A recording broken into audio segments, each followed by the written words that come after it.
গানার খেলোয়াড় Thomas party লন্ডনের একটি মসজিদে কালেমা পাঠ করে ইসলাম গ্রহণ করেছেন।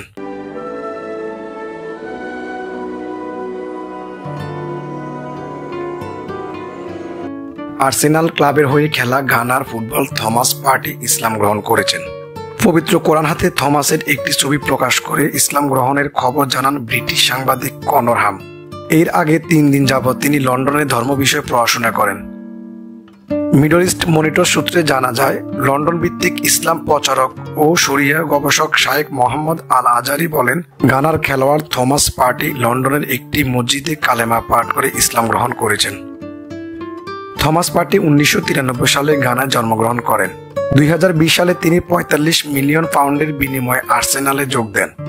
এর আগে তিনি অ্যাটলেটিকো মাদ্রিদ, মেলোর্কা ও আলমেরিয়ার হয়ে খেলেন। প্রতিপক্ষের বল আটকে দেওয়া ও শক্তিশালী শটের জন্য তিনি বিশ্বব্যাপী পরিচিত। গানার সঙ্গে তিনি প্রায় 40টি আন্তর্জাতিক ম্যাচ খেলেছেন এবং 3টি আফ্রিকা কাপ অফ নেশনস এ অংশগ্রহণ করেছেন। বর্তমানে তিনি ইংল্যান্ডের পেশাদার ফুটবল লিগের শীর্ষ স্তর প্রিমিয়ার লিগের ক্লাব আর্সেনাল এবং গানা জাতীয় দলের হয়ে মধ্যমাঠের খেলোয়াড় হিসেবে খেলেন।